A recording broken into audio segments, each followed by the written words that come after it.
Hi everyone, welcome to yet another episode of Metair Talks. I'm Shruti. And I'm Jyoti. And today we're going to have one of the most candid, fun and honest conversations ever on Metair Talks. And this episode is particularly special for me because our guest today is none other than my daughter Shruti. So Shruti pursued her Masters in Brand Communication and Culture at Goldsmiths, University of London, and is now working with Media House in London. So today you're not just getting one perspective, you're getting the lived experience of an international student, the concerns of a mother, and the professional perspective of a career counselor. So studying abroad is not an easy decision. It comes with many questions and apprehensions for both students and parents. And as a career counselor, I often meet parents who worry about whether their child will be able to adjust in the new country, manage independently, stay safe, cope up with living away from home. With these kind of changing immigration policies and geopolitical uncertainties around the world, many students and parents are reconsidering or even pausing their study abroad plans. So today, we are going to demystify some of those concerns. And as someone who has studied in London and is now working there, I am here to reveal the reality behind the international student experience. So today we'll be answering some of those questions which are frequently asked by parents during the course of my counseling. So are we ready to start? Absolutely. Let's do it. Yay! When did the thought of going abroad first come to you? It wasn't a spontaneous decision. It wasn't like I woke up one day and decided I wanted to go abroad. I think it was certainly quite well planned. As you know, obviously, as I explored my interests through IB, through high school, I realized that I wanted to do something that sort of sat at the intersection of, brands and luxury, political communications and culture. And that led me to Goldsmiths, and that led me to doing my master's in brands, communication and culture. So, well, though I know why you chose London and Goldsmiths, but I'm sure my audience would want to know why you chose London and why Goldsmiths. I mean, it's obviously a known fact that London is probably one of the most diverse, multicultural cities in the world. There's obviously so much of, space for, learning in terms of media communications, in terms of culture, and just kind of gaining that understanding about London as a city and the opportunities that it provides for media and communications, in addition to the fact that Goldsmiths happens to be one of the best universities in the UK for media and communications. That just sort of, led me there. I mean, it just went step by step from there on. And obviously, while shortlisting universities, my mom, aka the career counselor, helped me explore different, courses, understand which one aligned best with my interests, and I think with what I was specifically looking for in terms of political communications and branding. That's great. Thanks for it. I think a question for you that I would have as both a mum and a career counselor. What did you think when I told you that I wanted to go abroad for my master's? As a mom or as a career counselor? As both. Okay, so as mom, I was excited for sure, but also was a little worried because we're going to a new place, going to be away from us, and a new life, all alone. So that I was kind of apprehensive about it. Yeah. But as a career counselor, I was very happy because I knew exactly I saw your grit, your conviction, and I understood when you started the prep as early as during your undergrad first year. So I was very clear that this girl really wants to go. So I supported you, helped you with whatever is required to be done to build a strong profile so that you can really make it to the UK for masters. Would you want to tell our students as to what did you do to build a strong profile? Yes, of course. Obviously, I started with the process quite early from the beginning of my undergraduate program, and that's really when I started building my profile. In terms of, I think when it comes to building a profile, it's certainly beyond just grades. You have to take up short-term courses. So I did a lot of short-term courses. I took up internships. Would you want to tell our audience what kind of internships did you take? I did it was really a mixed bag, I would say. From working with a journalism organization like Times of India Kids, to I worked with the media agency, the official media agency for the United Nations Women India. And it was quite a scintillating experience, I would say. I think I learned a lot about branding. I learned a lot about social media and stuff, and managing those for, obviously in a more, from a political standpoint, obviously with UNW being a United Nations organization. So obviously there is a certain tone that you need to, maintain, and understanding their tones, their branding styles, etc., and adapting to that was one of the most invigorating experiences for me. But that's just one of the examples of what I did as part of my internship. And apart from that, I also did a summer course at SDA Bocconi in Italy, and that was quite amazing. Unfortunately, it was during the pandemic, so it was quite online, but it was quite a beautiful experience nevertheless. And then I think you also picked up some courses from courses relating to fashion to kind of explore. Oh yes, I did. I think, was it NIFT? No, I think it was JD. Oh, JD Institute of Fashion. That's correct. It's been ages, but yes, I did do that. I did pick up a bunch of courses in fashion, in communications, and obviously social media branding and stuff. So I think all of those provided me with a very holistic learning experience. So this is something what I want to tell all my students.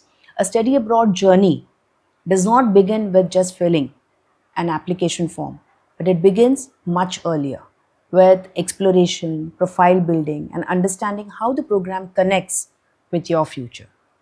So my message to every student who wishes to do a study abroad program is simple: start early.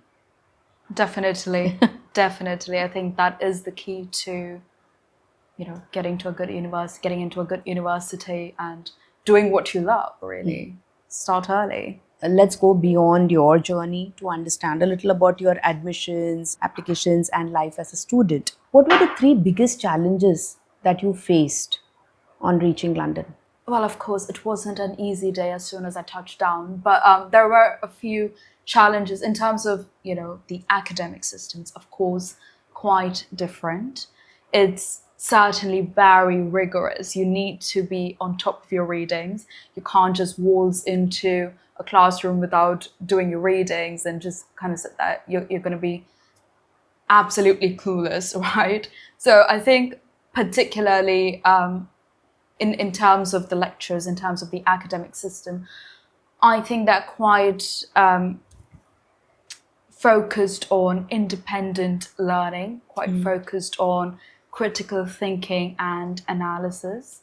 And it's really using real life case studies that you literally see around you. For example, case studies, or like in terms of like political communications, for example, using case studies like something's come up on top of your news, and that very morning, that's part of our academic discussions. So stuff like that, it's of course very rigorous. You have to be on top of news, you have to be on top of your readings, etc. So that was certainly quite a change, and it did take an extra minute to adapt to that.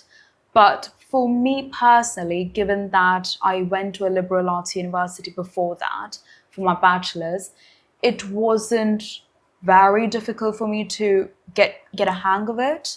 But I can see why that could be a challenge for a lot of people, because every country has a different way of learning, right? And that was certainly different from how learning was conducted in India.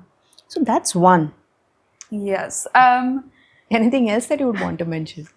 First of all, is of course the academic system. It's definitely quite rigorous, and you're expected to learn independently, be very focused on critical thinking and analysis and be on top of it, really. Secondly, what I would say is, of course, it's the groceries, the cleaning part of, just life admin in general. I would I say can that's understand. that's certainly a challenge, of course, because it's not an easy day, but you will get the hang of it. It's just part of adulthood, no matter which country you're in. But of course, that is a challenge. Thirdly, what I would say is building a support system. Going into a new city, in a new country, that's, a whole on a whole different continent.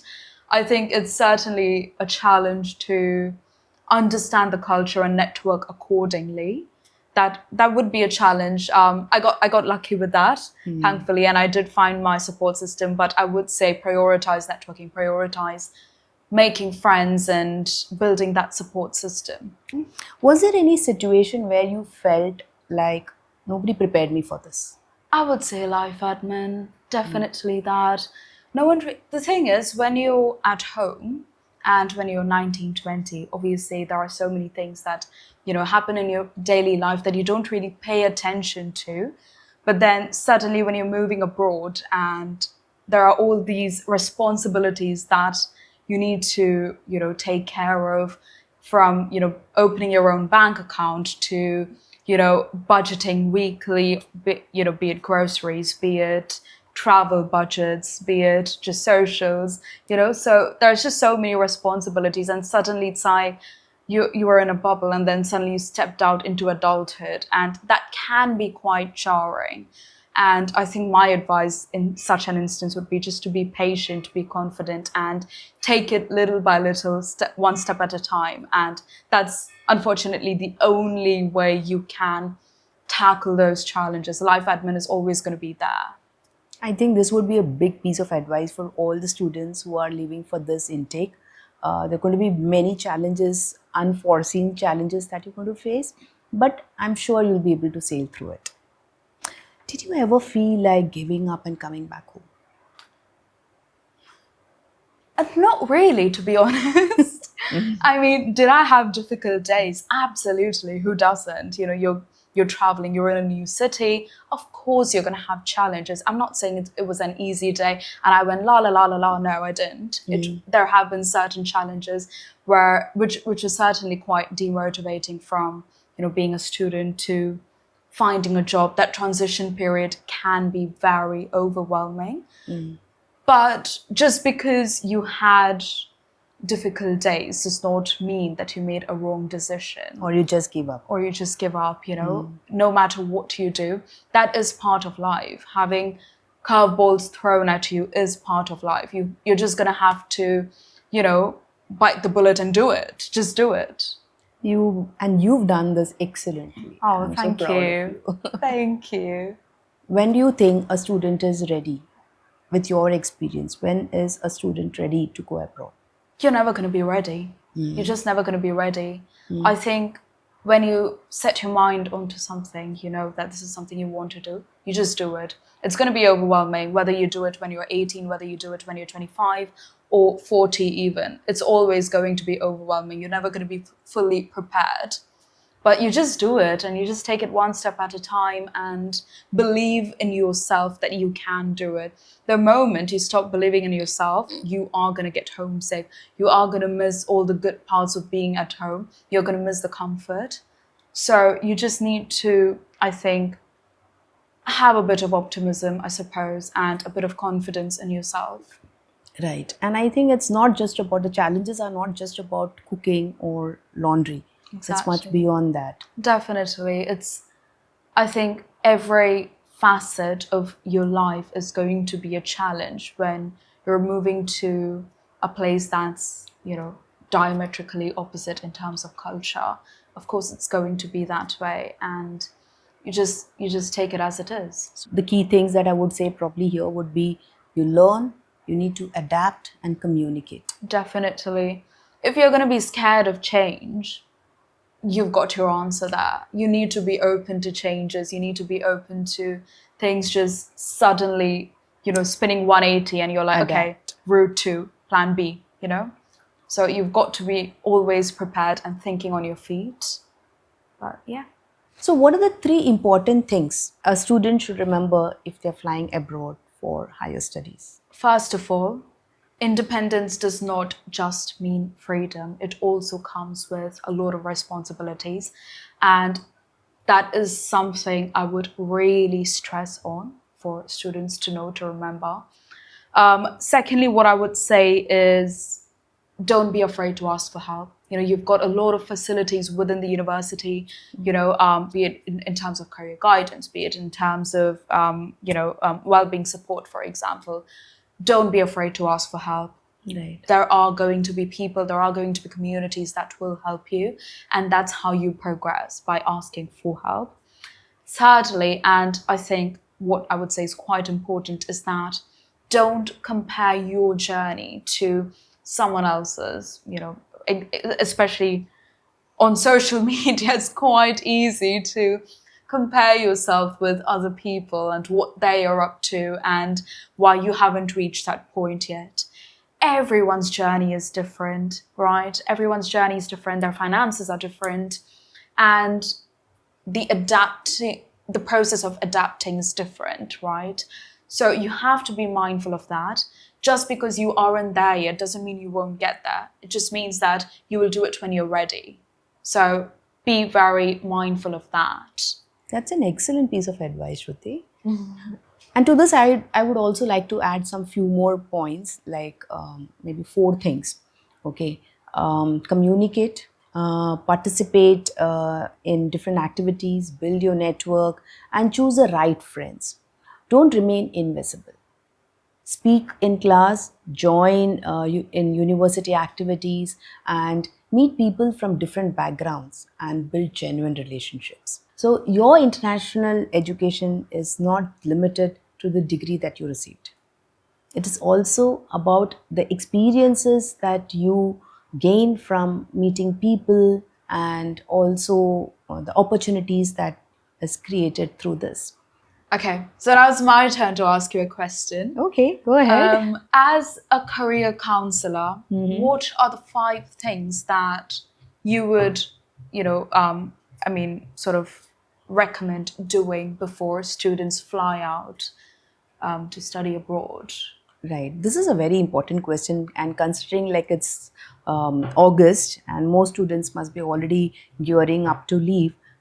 So here are some few things which I would like to say as a career counselor. So if you are leaving to study abroad this August or September, stop shopping for a minute, and here are the 5 more important things that you should put in your suitcase. The first one being the documents.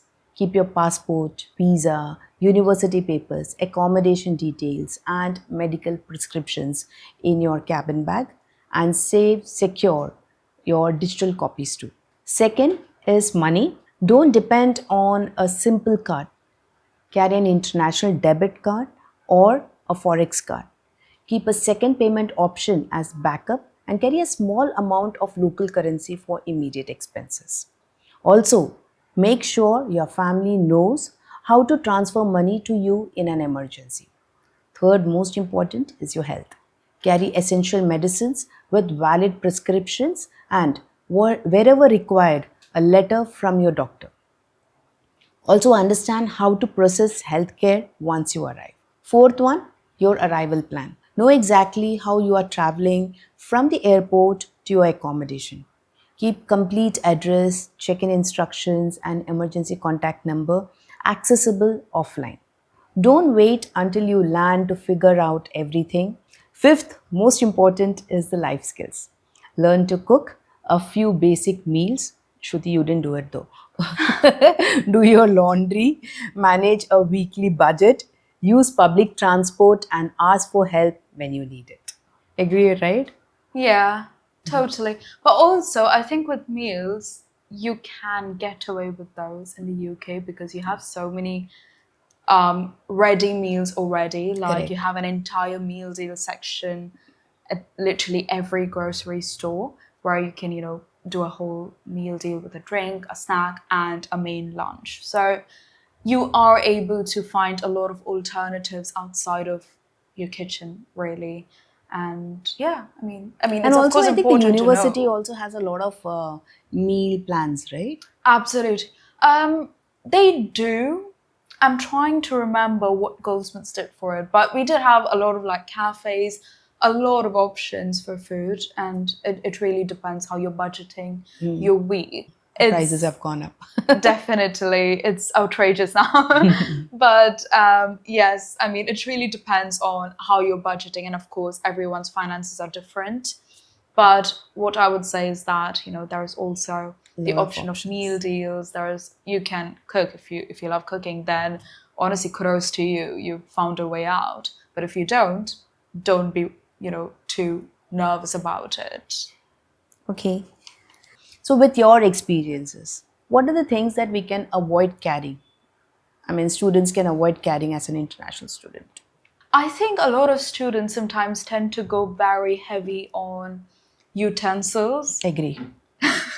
Like, you do not need a pan just yet, Grab a sandwich when Yeah, you I reach there and completely then get agree an on that. Amazon pan or Even whatever. even as a mother, I had we placed order through the university portal, and when she reached at the accommodation, all those utensils were delivered to her. Yes, and they do it quite quickly as well. Like Amazon does it within a day. When I moved into my new apartment, I got all the products, groceries, cleaning, Yeah. etc. within the same day. You have options. You can do that. You don't need to go overboard on utensils.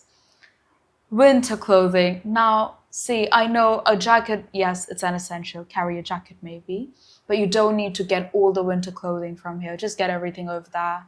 There are so many stores, outside abroad, any city. There are so many stores. Just go grab a jacket from outside. It's not So carrying a worth couple it. of them would be a great idea. Like for immediately, you don't have to rush to the shop. Yeah, I would say a jacket or two, maybe at most. You don't want to.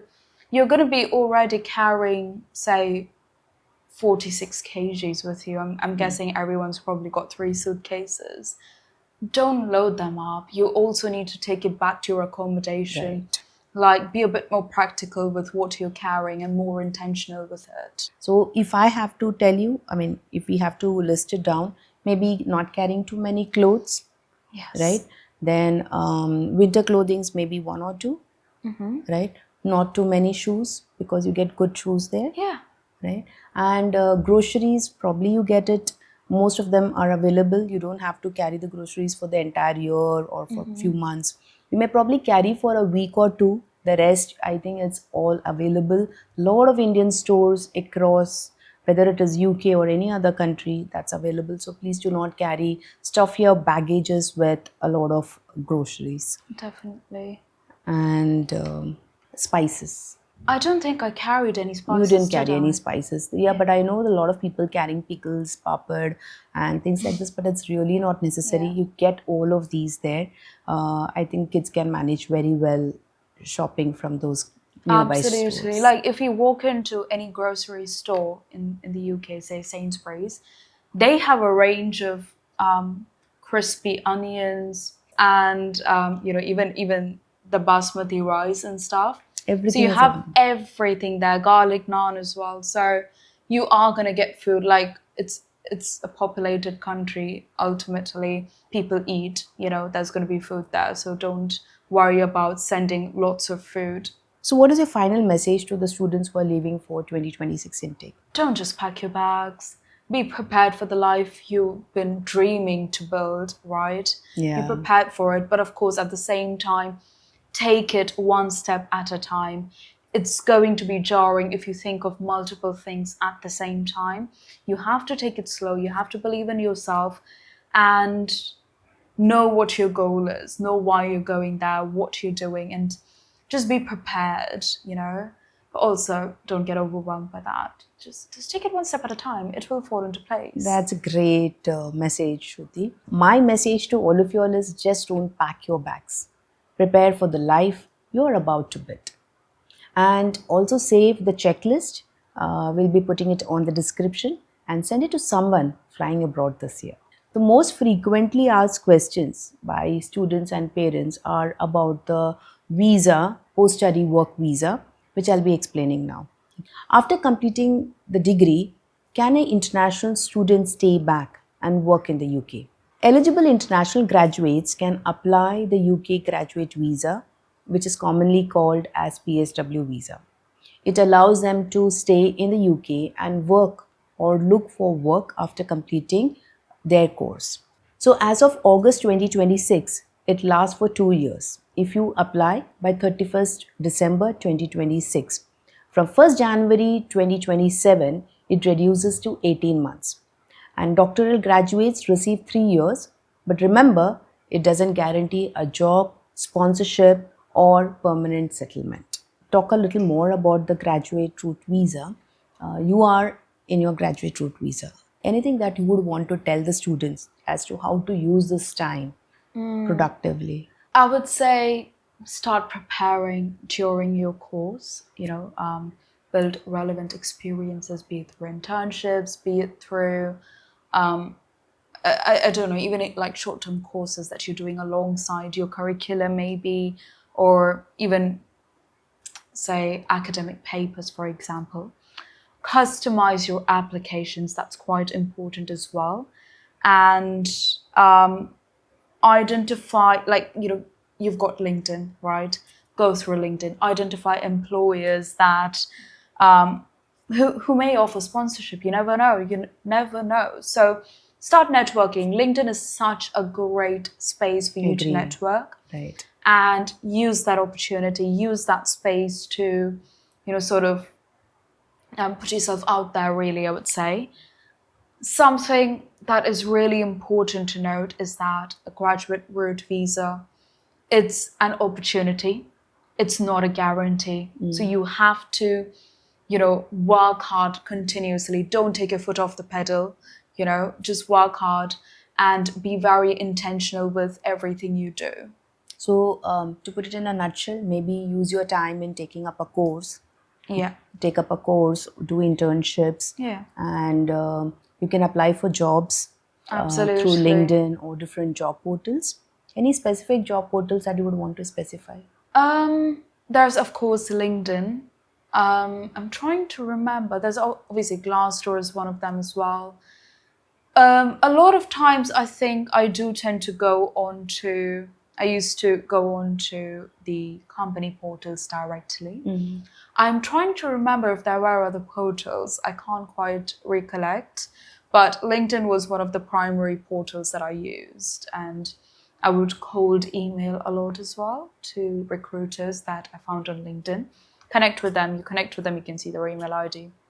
Use that. So, to put it in a nutshell, again, internships, taking up courses, okay, use LinkedIn proactively, right? Very much so. Yeah, and yeah, you keep connecting people, build network. You never know where an opportunity will suddenly come up with.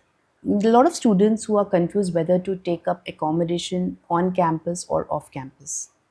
See, that's tricky. That's quite a tricky question. It really depends. Once again, finances, it's quite subjective, right? I would say if you are taking an accommodation on campus, it's of course nice in the sense that, as soon as you touch down, it's nice to have a space secured and not to worry about contacting your landlord or, being like, oh my God, there is a leakage. Now, who do I contact? Where do I run? In that way, I think it's really nice to have an accommodation on campus, because then you can just go to the people who look after it. You've got a lot of people helping you in that case. Pick a nice accommodation. It is important. I would, stress on that. You need to be more aware of, because so many universities have multiple accommodation spaces. Choose the area very carefully. It will help you better that way. And once you've found your footing with the area, with the city, etc., you can, of course, later on move on to an accommodation off campus. I think initially, just until you find your footing, it's nice to have a Being place on locked campus, and down. also that the on campus is a bit expensive as against an off campus. So initially, till the student gets familiar with the place, they can be on campus, and later, as maybe in the next year on, they can start with an off-campus accommodation, and they can make their own friends. They can live together, and It's certainly a great networking opportunities. I right. met some of my very close friends on campus through accommodation. So I highly recommend that. You can also trauma bond on how difficult the academic papers are. So, you've Yeah. got that. Right. This is a very frequently asked question by many parents as well as students, that can a student work while they are studying? You can. If you want to, you can. Um, did I do it? No. I think when you're doing your masters, especially, the reading is the material, it's enormous. You want to be on top of it. You're doing your masters for a reason. It's not just about getting that degree, it's also about learning that amount of materials. It's also about getting a good grade on it, because that will, sort of help you in the future in terms of getting jobs, etc. So I would personally prioritize, studying. Agree Right? on this. Rather Yeah. than looking for a part-time job. Of course, again, finances are different. Sometimes you need to do it in that case. Do it. A lot of times in the UK, internships are paid as well. You can do an internship. Right? I mean, look for internship opportunities or teaching opportunities rather Within the than campus. working at a subway, for example. So maybe teaching within the campus. Yeah. That's a good option. And students can work up to 20 hours a week. And during vacations, they can work during their breaks. Summer breaks, they can work up to 40 hours a week. So that way, but of course, the student must learn to balance both their studies and work. The next question is, how difficult is it to get a job? This is very commonly asked by most students to me. It's not a cakewalk. Yeah. It's certainly not a cakewalk. I know so many people who, sort of decided to move back home and find a better opportunity, because, of course, you're going to get better opportunities at home in the sense that you're a citizen already. You don't need to apply for a visa. You don't need to be sponsored. Given the current economic climate, I understand why a lot of people would choose that. It's a good option. Getting a job there is certainly difficult, but once you do get a job, it's absolutely worth it. There is so much of, like, once again, I will talk from the standpoint of being a working professional in London.